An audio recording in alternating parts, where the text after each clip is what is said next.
Hello. Hi. What would you like to have a conversation about? I'd like to have a conversation about Ex Machina. Hello, I am Professor Robert E.G. Black, and this is Minutia Ex Machina. With me today is Curtis Blaze from Time Bandits Minutes. Hey! Also, my latest Patreon supporter. Not that bribery will get you on the show, but just coincidence. I'm a Patreon supporter because I love your shows, not because I'm trying to get on your shows. Yeah, I'd have you anyway. You've been on a few of them now.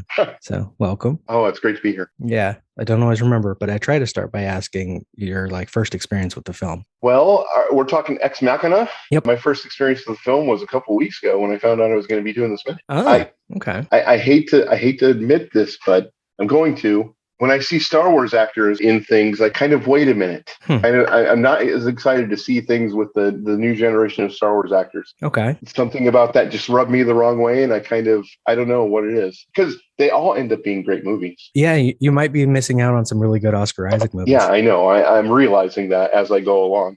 I've watched a couple now, but always 6 months or a year or two later, where someone's like, it's pretty good. Yeah. And I'm starting to realize that maybe that's not the way to do it. Okay. So you saw it recently? Yeah, just like the other week. It was fun seeing these two together again, and they were both really good actors. Mm-hmm. Again, that's me overcoming that Star Wars thing. This movie was incredible. Good. It watching it was just, it was a journey for sure. And we can get into more of that as we go. That's kind of a question I've got for you, kind of the standard movies by minute thing. Are we spoiling or are we only stopping at 13? It's fairly hard, especially because this project, these three movies, to not talk about their overall meaning. I know. Okay. I wondered. These are pretty profound movies. It wouldn't work if we didn't. Yeah. And that's the point, is these are three movies we can use to talk about really big ideas or nitpicky little things, whatever. Sure. So yeah, spoil away. All right. Because he's touching this cracked glass in the context of the movie. We don't know what that is or why it's there yet. It's kind of a sign that something's wrong. Later, we'll see that one of the other androids did it. Yeah, and if I'm remembering right, it's kind of a sign that something big is wrong. Yeah. And watching that unfold throughout the movie, just how wrong it is. Oh, my God. Oh, yeah. There's a larger structure that isn't even a main part of the plot, is the fact that all of Nathan's androids are female. Yeah. And he keeps them locked in his basement, basically. Yeah, okay. So if we're going to talk about that, he kind of is this genius who is doing all this stuff, but just yet another guy who's led by his dick. Yeah. I mean, I've said many times there's a chance that Caleb is AI, and I'm like, maybe that's just me hoping Nathan tried something different, but I don't think so. He's got problems. Yeah, I went into this movie thinking, okay, Caleb's AI. I thought for sure that was going to be a big reveal. It fits. It's not anything that's revealed, because even when he checks, there's blood. Yeah. It seems like he's not. Yeah. But the biggest point of the movie is it doesn't matter that much, is because either way, he's being manipulated to interact a very specific way by Nathan and by Ava. I feel like if Nathan was a good guy, he would have made Caleb AI, and that would be the Turing test. Yeah, have one AI talk to another and see if they can figure it out. Yeah, but he's got a black hole in his soul that doesn't allow him to think that deeply about it. He just wants to see if people can tell his sex bots apart from humans. Yeah, basically. Which is kind of weird in a world where, people have sex with dolls that don't have robotic parts that make them move on their own. And it's almost unnecessary. Well, there was something back in the 90s, there used to be a saying going around that technology doesn't advance unless there's a use for it in pornography. Yeah. And this would kind of seem to be that thing, like, why would we want someone to emotionally respond to us in a way that we could emotionally respond back unless it was for sex? Right. And that seems to be what's driving Nathan. We want it as close to reality as possible, but we want to be able to turn it off if it doesn't obey. Right. I can't fathom any other reason for him building these sexy robots. I mean, I can see in his own mind where he thinks that he would be doing the world some good. Yeah. But until he reaches that point where it's doing the world good, there's nothing around with screwing around with it and having sex. Yeah, if one of the earlier ones just looked more like blocky and less human, and it was more about its behavior that was human, it would make him seem like a better person. But yeah, even the early ones are all just women. And it's telling, too, that the first thing he was working on was the bottom part. That might be the easiest part. Legs. We can do robot legs now. Yeah, but we're going all the way up the hips. We're getting into the workings. Yeah. And that is the first part he was working on. It would naturally follow that he would want some response down there. I can see it. Nathan of 7 years ago or however long this project's been going on, just sitting in the lab late at night, looking at the legs and thinking to himself, maybe. Yeah, I'm like devil's advocate. He made them women because he needed wide hips to do the machinery. He needed breasts because that's where like the power cells are. Mm-hmm. Except then you got Ava, who is like a dancer build where she's got narrow hips. And it's like it doesn't fit. Yeah, and he's got a type, kind of. Different nationalities. Yeah. Well, yeah, his other current one is an Asian woman. So yeah, he's kind of doesn't talk. He's kind of making the same journey with these robots that most people make with pornography, where they're like, okay, I've been big-breasted blonde women for about 2 years. I'm going to switch over and see what I think of some, Japanese anime stuff, whatever, whatever your journey, whatever your personal porn journey is as you mature in age throughout the years and try out different things. It seems like that's what he's doing, and I think that's on purpose. It feels like the filmmakers wanted us to recognize that in ourselves. Yeah. I mean, they even lampshade it with Caleb suspecting that that's why Ava looks the way she looks, because that's his porn profile. Yep. Did you design Ava's face based on my pornography profile? Oh, shit, dude. Did you? Hey, if a search engine's good for anything, right? Yeah, that it's the evolution of Nathan's as well. Makes sense. That's a part of the movie that I didn't think about. But yeah, do you think he made it for Caleb at this point? It's like a chicken and egg thing. I wonder if Nathan had gotten to the point where he himself could no longer discern. And the only reason at this point, like he's just gone down that path so far that he's not even really thinking about betterment of mankind or anything like that. He is just getting to the point where he can't tell whether these robots really feel for him or not. And it's starting to get in the way of his, I don't know, not sexual performance necessarily, but starting to get in the way of how he feels about it. Yeah. Like he's not feeling good about the way they respond to him. Well, he's not sure if it's real. Why do you think he drinks himself to unconsciousness every night? Yeah. He's not in a good headspace. So now he needs to bring someone else in to see if they can also feel the same way he did, just to check his own emotions. That's the positive spin, yeah. Well, I don't know if it's a positive spin because sort of. It's relatively. It's kind of like an extremely advanced case of porn sickness.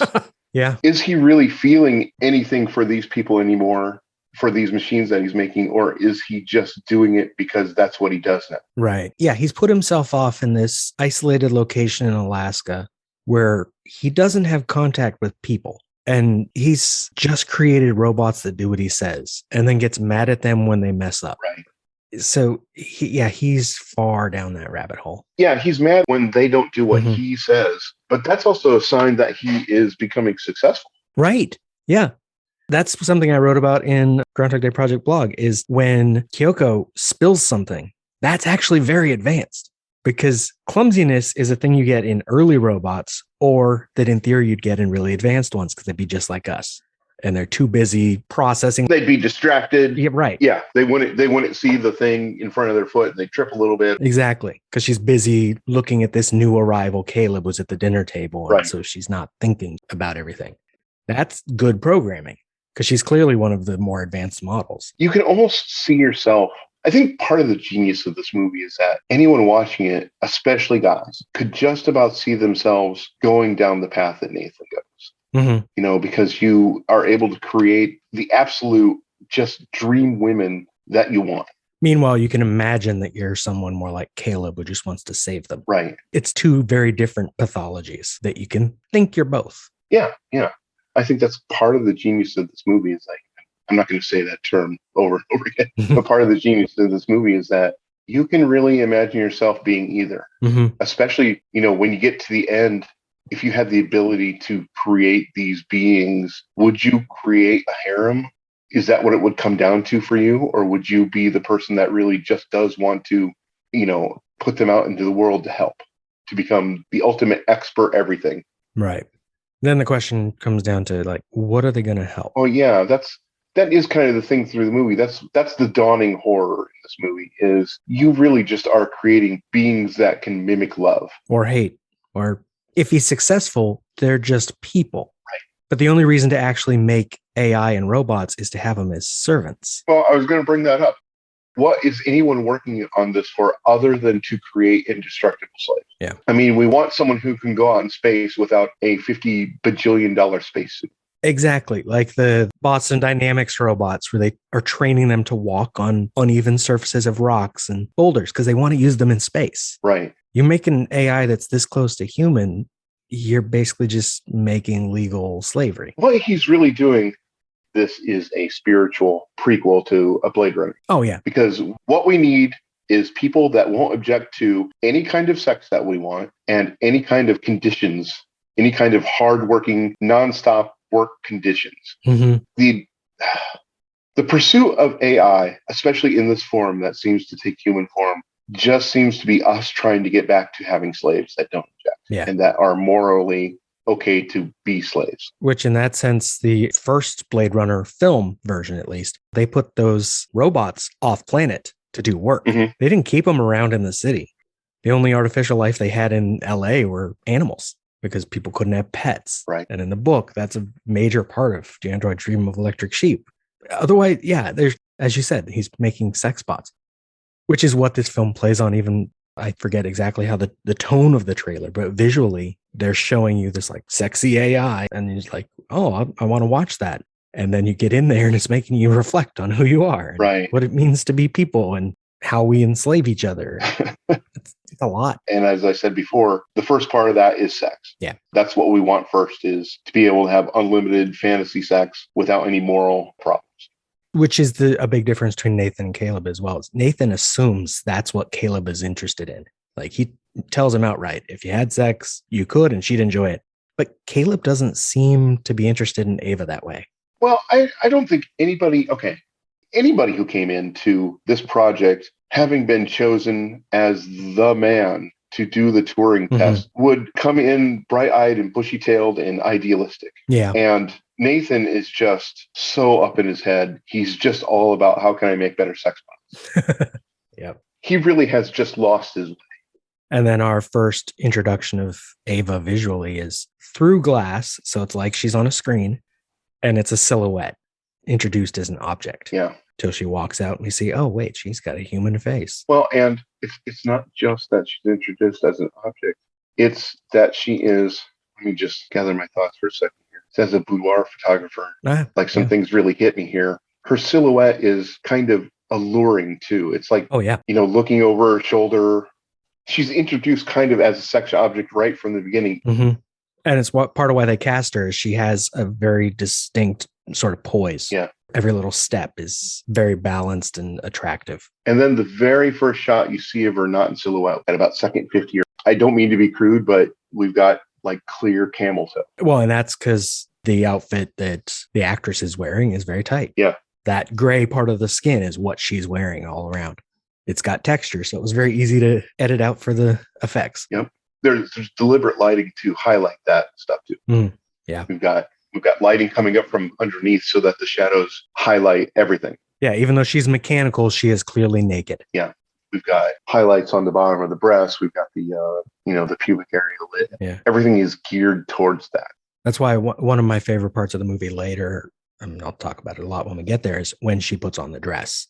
Her putting on a dress is sort of shot the same way you would shoot someone taking off a dress in a different film. Oh yeah, I totally got paying attention to detailed body parts and the way she grabs the hem because she's nervous, and it's a whole thing. Where here she's clearly naked, but doesn't seem like she cares. It doesn't seem like she is supposed to know that, right? And it doesn't seem like he may notice that, but being idealistic and new and fresh, he is probably just putting that out of his mind. He's so focused on that see-through and part in the middle and moving parts inside. Right. Yeah, he probably doesn't notice that. We notice it, especially you and I, because we're watching this minute over and over and seeing how the shots play. You're a photographer. I'm watching this movie a minute at a time. You focus in on different details than he would. Yeah. I didn't even catch that the inner parts were moving until a couple of scenes into it where it's like, oh, we've got other parts of this person. And the parts do all fit together. Their 3D modeling design, they ended up printing those for the parts we see in his lab later. And they fit together perfectly and would have moved if you had machinery on them. Sure. So designed fairly well. This seems like an extension of how C-3PO was thought out by George Lucas. Yeah. Whenever C-3PO moved around, there was a sense, and sometimes visually, you could see little tiny things moving around on him to make him move. Mm-hmm. And you imagine something like this inside of it. Yeah. And so we're using that film language that we've had now for 50 years to they're standing on the shoulders of that. Well, and even that was standing on the shoulders of Metropolis. Oh, sure. Yeah. Yeah. Because the same feminine, I mean, C-3PO is not strictly speaking feminine, but what's his name? Anthony Daniels is a very thin guy. It's not the most masculine silhouette. I'm not really talking about femininity now. I'm Right. talking about humanity. Yeah. And the way that you would have to pull that off with delicate dance inside with all the little servo motors and everything moving things Right. slightly. Which humanity has. Yeah. We got moving joints We sure do. hidden inside. All you gotta do is model it after the real thing and it should work. Well, that's an interesting thought because, well, that's kind of one of the unknown things about robots that I think the Boston Dynamics people are starting to solve because it's our inner ear that's giving us the sense of what's wrong. Oh, yeah. Balance and all that. And that's not really replicated. You have to have just 1,000 different systems instead of one thing, in a robot. Well, yeah, we have a fairly basic sense of where our limbs are at any time. As I understand it, that's a really hard thing to put into a robot. Right. It moves a limb and then forgets where that limb is until it needs to move it again. Right. Where we always have that sense and also have the ability to ignore that sense when we're sitting in one place for too long. Otherwise, we'd be overwhelmed by things touching us. On that topic, I got lost a little bit while I was watching this movie.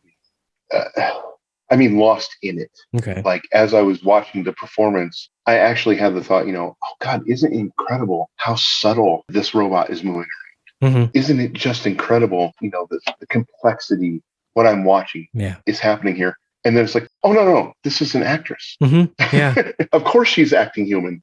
But my mind had just convinced me that she was this android. Well, right. She has very precise movements. It feels mechanical. Yeah. Really good mechanical. Yeah. Especially later on when we start talking about how she regulates her voice, Mm-hmm. like the flush response. Yeah. Little facial tics, little micro movements, which, of course, is an actress who's a human and knows how to do that.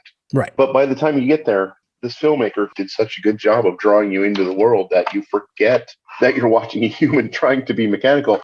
You're actually thinking to yourself, this is a robot acting really convincingly human. Well, writer and director Alex Garland, visual effects supervisor Andrew Whitehurst, who both worked on Annihilation, which I covered previously. Actually, there's a lot of crew in common between this and that one, which is good. I like when a filmmaker keeps some of their same people together. That seems to be the recipe for success. It can be, yeah, because I think they get a shorthand for each other and they know what they want. They can work fast and more efficiently and make better stuff, improve as they go. Yeah. I did mention it in passing, but I'll specify, despite a previous guess about why the lights are blue in the background in a previous episode, they didn't use green screens at all in this movie. I had guessed maybe they used blue because they didn't want green anywhere, but they didn't use green screens. Her outfit was textured so they can motion track it. Interesting. And just replace her. Just They replace. didn't have to put green screens behind her. Okay. Well, I guess I didn't really think about that. They wouldn't need green screens because they just need to replace her. Or green outfits, I mean, like green body parts. Green screen idea, but green screen of her. But they didn't do that. Okay, so they don't have a green part of her outfit going from, mid bicep to her wrist. No. Oh, interesting. They just had her in the outfit and tracked it. In later scenes, you can see the gray parts of her skin have a very distinct texture. Oh, okay. And that texture is all over her body, which means the computer can track every movement she does. So it's also, she didn't have to control where she put her limbs at any given time to make the shot work. Great. She just had to move. It really is getting to the point. And in my photography, I've discovered this too, where I don't need green screens anymore. Yeah. And that's a lot easier for photography, but I imagine videos get. If you do, there aren't any free programs that can do it that great yet, but they have apps on phones that can just do live erasure of people in a room or add people into a room as you're recording. Yeah. It might need touch up to make it work really well with the lighting angles or whatever, but we're getting to a point where that's going to be so easy for everyone. Well, pretty soon, just not going to need people. Yeah. There's already programs I've seen that have been pitched that you don't need to, okay. So the concept is you get a model and you shoot the model, and then based on those photos, other people hire you. right? Mhm. Okay. Yeah. So there are programs pitched to me already where you don't need the model to be a model. You just need to pay someone for their likeness, and then you create the entire photo just inside the computer. Wow. And it's weird because it's like, well, that's kind of not what we're up to as photographers. But it would save, thousands of dollars a year hiring talent. Well, yeah, and as a basic just advertising form of your own ability to put an image together, it can be handy. Sure. But if you're making a commercial for selling soft drinks or something, and if you could get away with not hiring talent, Yeah. And that is just on the horizon. I mean, that is just 5 years from now. We're going to not know because they're not telling us. Yeah, we're going to get to a point where it's cheaper to just pay the computer effects guy versus an actor. Right. And if you want a famous face, you still got to pay for an actor. Right. You would license their likeness. Yeah. So for commercials, it's useful that they often use people that are unknowns, and so they can just pay those people. It's easier. But yeah, we're getting to the point where it won't be. If you're at the point where you only have to pay someone $500 or $450 as a day rate, whatever the standard is right now for SAG, if you can just pay them $400 rather than a computer guy $1,000, then you're still good. But pretty soon, there's just going to be a program. Yep. And it isn't going to cost $1,000 for a guy to create it. Someone's just going to press a button. Yeah. Right now, the only problem is that the stuff we have that's the best at that doesn't make it photoreal. There's a thin line where we can tell it's 3D animation, but we're getting there. It's photoreal in still photography already. Oh, yeah. When you're moving through light environments, that's where it gets tough. Yeah. But that isn't far away. Because you got to get the sublight scattering of flesh and stuff like that. That's hard to put into 3D models, or it used to be. It used to be, but not That's really anymore. I mean, there's been convincing stuff. Yeah. I don't know why they're screwing up Luke Skywalker so bad lately, but there's been really good versions of that out there already. Well, parts of him have been really good in his appearance on Book of Boba Fett. They would purposely put him in lighting where it's like scattered lights of leaves above him, like he's under a tree. It looked really nice. But when he was completely in light, there was something a little off. We had Jar Jar Binks in a completely created environment. Yeah. And he didn't have to look human. And that looked pretty good. Yeah. And then we had Grand Moff Tarkin in a really dark room with, Rembrandt lighting. And that was okay for a couple of seconds at a time. It was really good when he was reflected in the window. Yeah, yeah.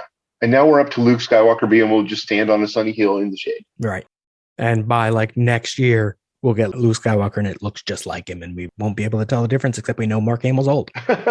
Except that we know, yeah. Right. And that's the key. If we didn't know. At some point, I imagine a movie is going to be made.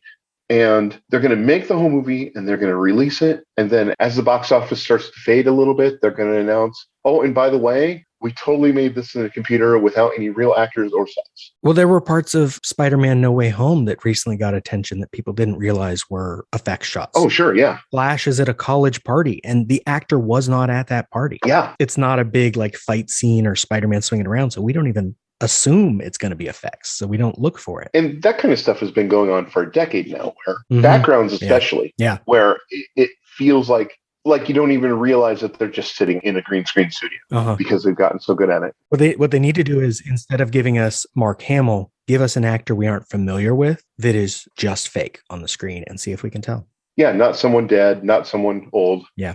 It's just like, we didn't have so-and-so there on that day, so we just inserted it. Well, it brings it back around to your trilogy here. What is real? Yeah. Well, yeah. And I was thinking of like The Crow, where they took shots of Brandon Lee from earlier in the film and just used them again. Just switched out the background. I didn't realize that was happening. Yeah, because he died before they had finished all the shots they needed. And so a couple scenes that were very important, they just used a different shot of him walking down the alley. And I think they added rain. Nice. So it looked like a different scene. Nice. Okay. And then they replaced his face on a couple shots with someone else walking around. Yeah, so there's just going to be a day where all we're watching is animation. Yeah. And the only people left making live action things are going to be like 14-year-olds. Who am I kidding? The 14-year-olds will probably make the first movie that fools someone in the first place. Yeah. I mean, you already have them using live avatars on like TikTok videos. Yeah. They're just cartoonish. They're already, but they're already better than us. They already know. They already are using the advanced tools that we're going. Wait. They're growing up with it. How is this like Photoshop? What? Now, back to the Minute and Ava, I had some notes on her design because they specifically did not copy other robots. What does that mean to specifically not copy? Like they didn't go and look at like, what did the robot from Metropolis look like? Or what did robots look like in movies? and try to copy the internal workings of her. Okay. Instead, they copied some sculptures by Konstantin Brancusi and specifically racing car suspensions, Oh, yeah, that makes sense. which I thought was interesting that the way they designed her was after a car. And they had some concept paintings by Jock, which is cool. So I like his work. Her design was a little bit different in the script. It's described when we first see her as interior house observation room day. What appears to be a neon-colored jellyfish, tendrils like axons hanging in a black-blue liquid space. Reveal, the jellyfish is contained in a glass orb, which is held in an exposed cavity at the back of a machined skull shape. So her brain is like this weird little jellyfish thing and it's swimming around, which is part of a robot girl. Her name is Ava. Proportioned as a slender female in her 20s. Her limbs and torso are a mixture of metal and plastic and carbon fiber. Garland had a clear vision of And really executed it perfectly. What you're describing, except for the jellyfish. But even the brain, when we see the other one close up, we see it does seem like it almost has moving parts inside. Sure. It's like one of those laser cut glass sculptures where the sculpture's in the middle, but with a little bit of movement to it, like a brain would be if its neurons fire. You can see the etchings on the piece of glass. Do they serve a purpose, or are they just start? I actually only noticed them just a couple episodes ago, and I don't know because they only seem to be on the one side of the booth, or at least the way the lighting is. That's the only place we see them. Where you can see into her, what I'm going to call apartment. Mm-hmm. They're there. Yeah. Between him in the, I don't know, the receiving room. Yeah. Well, he's in glass that's glass on three sides. Yeah. We only see those etchings, at least in this minute and last minute, on the side toward the inside of her room, not either the left or the right. Oh, But they might be on all those glass panels. I'm not sure. Just a quick note as I'm editing this more than a month after we recorded. I did realize later that the circle design is the logo for Nathan's company, Blue Book. Why it's on this glass in this particular location, I'm not sure. You mean those circle patterns, right? yeah, the circle patterns. Yeah. Yeah. And we haven't got a good enough look at them to see if there's a specific pattern to them other than circular concentric circles. Well, that's They the haven't been thing. lit well enough yet. It seems like one of those things where it definitely works as a design thing because they deliberately have a light shining through one. Mm-hmm. If there's a light in a room like the door pass light, it's going through it so that you're not imagining it. Yeah. And later on at second 50 or whatever, when she comes into the room, one of the lights in her room is shining through it so that you're not seeing something. They almost look like some sort of circuit pattern, except they don't quite connect to each other. There's little bits that seem separate. I'm hoping we get a better look at them later now that I know they're there. Or I find some notes on the set design. Yeah, I couldn't find anything on the set design. I found notes from the set decoration, but the windows would be the design, not the decoration. So they'd be a little different. I don't know who made that choice and what that choice was. Makes you wonder, Right. it would have to be purpose built. Mhm. Nathan would have had to do that. And it's in view of the camera. And it's on the panel that's cracked. So it's been there a while. Yeah. It could just be sensors in the glass themselves, except it looks like the pattern overlaps the edges of the panes as well. Yeah. So I don't know. It might have even been put there in post-production. It wasn't even on the glass. In which case, then it's even more deliberate and serving some specific Story. purpose. And yeah, Or it could be we could hold our cameras up to it and scan it and it would take us to a website. it's a QR code.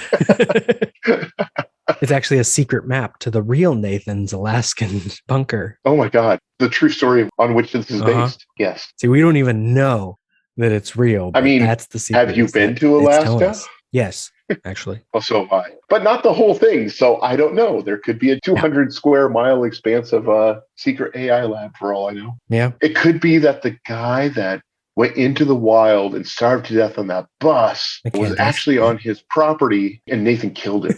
Or he was Nathan's first experiment. And then when he was done with him, we put him in the bus.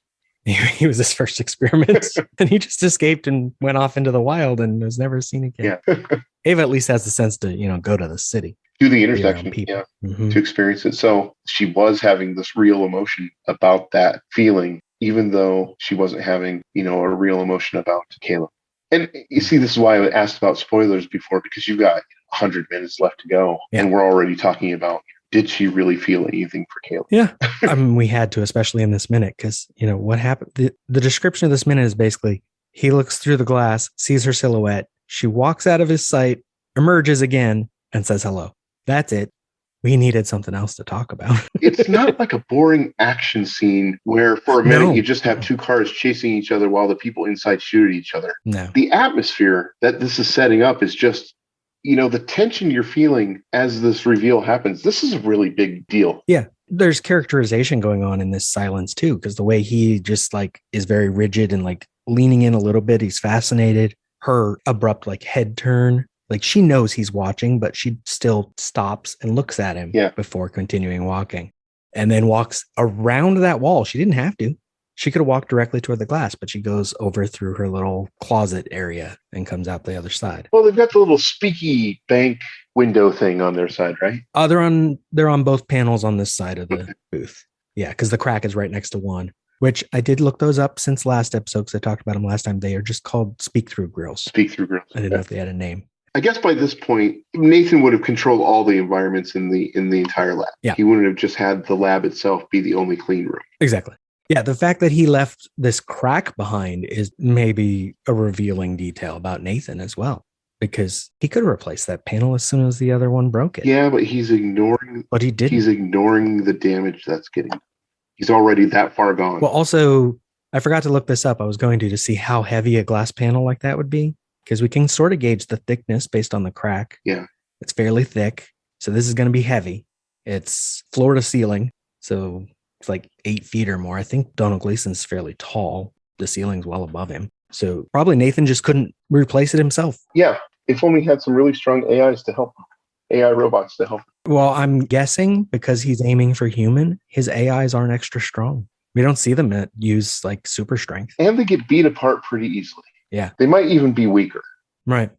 Well, they're certainly fragile in that you can see where their limbs are and aim for the joint. Yeah. He gets her arm off fairly easily later. Well, and that kind of bothers me because I've had to brute force break apart that kind of woven plastic stuff. Mm-hmm. What's the word? Oh my God. Okay, well. Your sex bot. I've had to break apart my sex bot. Actually, it was my bike. And it's not easy at all. It did not come apart as easily as it did with him when he was breaking her armor. Yeah. Which means maybe he knows where the weak spots are as well. He knows what he can do to stop her. Right. Because he knows she's might try to get out. I mean, that's the point.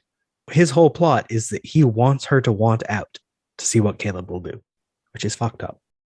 The layers of his plan, as you think about it, you just come back around to it. Carbon fiber. Oh. Okay. Oh, yeah. I just said that too Yeah. in the description of the design. What do you think Nathan wanted to happen? I mean, we have on the surface, he's supposed to be doing the Turing test to see if he can be convinced. Yeah. But what do you think Nathan really wanted to happen? The only thing that happens that he doesn't want is that Caleb had the presence of mind to program the computer before he told Nathan about it. Yeah, he didn't monologue first. He absolutely wanted Ava to want to escape. What was the real test? You. Ava was a rat in a maze, and I gave her one way out. To escape, she'd have to use self-awareness, imagination, manipulation, sexuality, empathy, and she did. Now, if that isn't true AI, what the fuck is? So my only function was to be someone she could use to escape. Yeah. That's why he goes into her room and crumples up her drawing. He's purposely making her upset with him. Gotcha. Okay. Because the test is not, it's like, yeah, she's a robot, but do you want to save her is the test. Thanks for indulging my question on that, because like I said, I only watched it 2 weeks ago, and I'm only 2 weeks into thinking about this movie versus your however many years. Yeah, I've watched the movie start to finish, maybe only a dozen times, but that's still a lot more than one. And now I've been going through it piece by piece. So yeah, there's a structure to that plot that is exactly what Nathan wants. I'm definitely thinking of the time I watched it as my first time. Yeah. This is going to be a movie that I revisit quite a bit. Yeah, and so we do get one line of dialogue in this minute. She says hello before it cuts off. Yeah. One of my complaints about the movie is, well, not the movie. It's more of the reality of the story is that their conversations seem too short. It's like when they show class meetings in any movie or TV show. It's always right at the end of class. Yeah, because the bell rings. Yeah. We don't have time for the entire thing. We don't want to just leave it hanging. But here it's like we see a lot of the beginnings of their conversations, but not the ends. I'm like, if I was doing what Caleb's doing, I would be there all day. I'm like, we're going to hang out. We're going to play checkers. We're going to play some other board games. We're going to watch some movies together. I want to see what she thinks about stuff. Especially if I was falling for her. Oh, yeah. I'm going to go have dinner in the vestibule. Yeah. Okay. If I was falling for her and got past the whole this is a machine thing and just was having genuine emotions, I would not be in my bedroom. Right. Like, what is he doing hanging out outside with Nathan? Right. I see why he tours the lab. You want to see the internal stuff. You want to see how it was programmed and put together. He's curious. Yeah. But I'm not hanging out with Nathan. I'm hanging out with the robot. The movie, The Arrival. Yeah. The Arrival. Yep, same problem. You think it's the same problem? To me, it kind of felt, well, I got that one they at least explained it in context. Yeah. Is that it opens up for this amount of time and then it kicks us out. Yeah. Fine. You explained it. I'm good. This one, it's like, there's no reason he has to get out of that room. Yeah, you're right. You're right. I was thinking this is a perfect movie, but now I'm throwing that in the trash. He's got all day and there's no need to rush. Right. She can charge her power sitting there while they're talking. Yeah. Clearly, we see it happen. Yeah. So all he's got to do is go make himself a sandwich and come back. Huh. So what's your impression of how long you spend inside conducting the test, so to speak, every day? That's part of the problem is it feels like I don't think he's spending much more time than we see because there'd be more to talk about when he's like debriefing, as it were, with Nathan later. After one of the sessions, he specifically references everything we saw. She made that we saw. Yeah, you're right. You're right. He doesn't reference things we didn't see. That also would be, it's a filmmaking problem, really. Yeah. Less the film specifically and more film structures that we don't want to see a long conversation. But what if he had one long session with her and that's what the movie is? It's like My Dinner with Andre, except My Dinner with Android. I was just thinking that. What if the movie was it's so close? Just the conversation. My Dinner with Android. Yeah. Over the course of a conversation. I mean, we get like before sunrise, they have 12 hours to fall in love. This is one conversation with an AI. What happens? It would be hard to write, but it would be amazing to watch if it was put together well. It'd be hard for my wife to watch. Like My Dinner with Andre, I've still not watched. I actually recently put it back on my watch list because I'm like, I should watch that movie. It's a classic. Yeah, I'm kind of in the same place. I watched it once when I was 12 and went through my I've got to watch classic movies phase. Mm-hmm. And then got it back out, a year ago. I was like, Carla, my wife, we have to watch this. Yeah. And about a half hour in, she's like, yeah, I've got stuff. I'm just hoping it turns out to be as good as people say or have said so that I don't just want to pick up my phone during it. What I remember from when I was 12 and we didn't have phones is that it got long at about the hour point, but then got you back. Ah, cool. So any other comments on this minute or this movie before we get out of here for today? They did a very good job of showing us her walking from one room to another. Yeah. And that is important, even if it's minimal. It sounds like I was making a joke, but really, they put so much into this minute, so much development into this minute with no dialogue, no one telling us what we're supposed to think. Right. Yeah. But we get an idea what they're thinking. We can infer stuff about Nathan because of like the cracked glass and her design. All that. I mean, there's room for so much. Every second of this movie forwards the plot and points towards something that's going to happen. Yeah. Which is why I was thinking, you're giving me two movies that I hadn't seen before you told me I was going to be on this trilogy. And both of them are just, why didn't I watch these? These are almost perfect. Good. And really, the third one is perfect already, but we already knew that because I've seen it 147,000 times.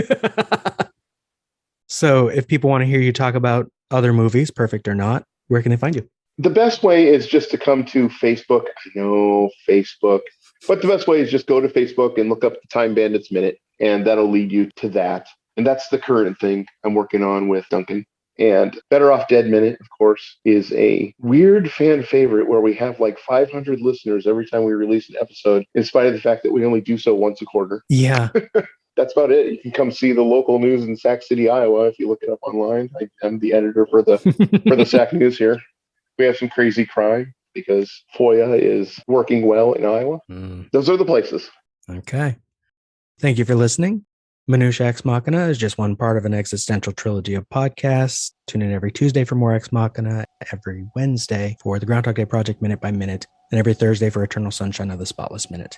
Follow this show on Twitter at xminutia, Instagram minutia_x_machina, or Facebook Minutia Ex Machina. Or, since this is a production of Lemming Drop Studio, you can find links to those and more at lemmingdrops.com or join the Facebook group Lemming Drops Studio Tour. And you can support all my shows at patreon.com/lemmingdrops. Until next time. What imperative does a gray box have to interact with another gray box? Can consciousness exist without interaction? The real test is to show you that she's a robot and then see if you still feel she has consciousness.